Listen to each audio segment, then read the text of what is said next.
Letras. 1, 2, 3. Kasama ko po ngayon yung isa pa po sa mga recipients ng ating livelihood project noon, si Annalyn Usi. Taga rito rin po siya sa Sagrada Familia.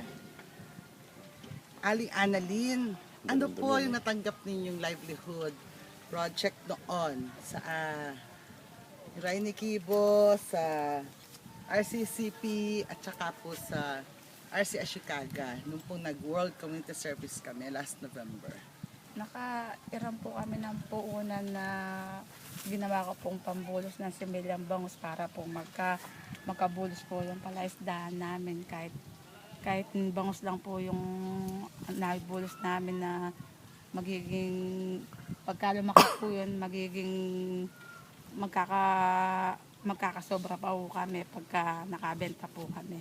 Okay, para po sa mga kapakanan ng mga Tagalog, yung pong nakahiram na po siya ng puhunan po, para po ipabubulos, yun po ay para po naglalagay, bubuhos ng mga similya ng bangus seedlings. Opo. Ilan pong thousands po ba yon? Ano po, alaga pong 5,000 po. 5,000 pesos. Okay. So ano po ang nangyari ngayon doon po sa binulos niyong bangus? Ayun po, medyo lumalaki na po. Baka po pagka 3 buwan o may 3 buwan, ma-harvest na po siya. Wow! Saan po ang bahay niyo? Doon po sa banda po. Okay. Yun. Cha. Ah. Ta. Okay. So, ano po masasabi niyo ngayon sa Rotary? Maraming salamat po sa Rotary na nakairam po kami ng puhunan na pinambulos po namin sa bukid ng Semilla. Malaking pong tulong sa amin dahil po sa sunod-sunod na lubog po na kalamidad na dumating sa amin. Medyo nahirapan po kami, maswerte po kami dahil po kami napiling nabigyan po ng pambulos po ng Semilla. Dahil po marami yung anak ko, 7 po sila. Oh my God. Saka po, medyo wala pong trabaho minsan, nagtatricycle lang po yung mister ko. Kaya maswerte po kami na kami po yung napili. Maraming salamat po sa ng live sa Rotary. Aling Nalin, di po ba yung bata kanina na merong pangarap na makapagtapos ng pag-aaral? Pang ilang anak niyo po yun? Ano po siya, bali po pang-4 po siya. Ako panganay sa 7 eh. 7 badwa.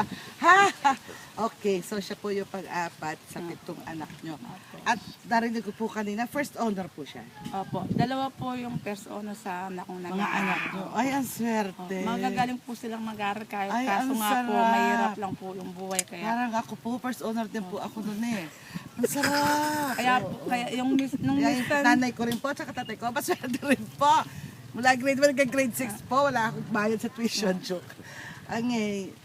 So, sana po, Puso. nakikiusap po kami sa pangalan ng Sagrada de Familia, Barangay Sagrada de Familia, pati po ako nakikiusap na. Sana matulungan po natin sila, ang pong mga pamilyang ganito na may mga maswerteng mga anak na marurunong, sana po mabigyan po natin sila ng pagkakataon na makatapos lahat ng pag-aaral. Maraming salamat po. May gusto pa po kayo sabihin. Go. maraming salamat po sa tulong po na matatanggap po namin na ginamit po namin pambulis ng Semilla. Maraming salamat. Saka sa marami pa pong Saka matatanggap maraming mo. salamat. Baka po dahil sa video na to, marami pa pong dumating na grasya sa inyo. Calling governor. Salamat po tayo sa Diyos at saka po sa lahat po. Peace be with you. Maraming salamat po.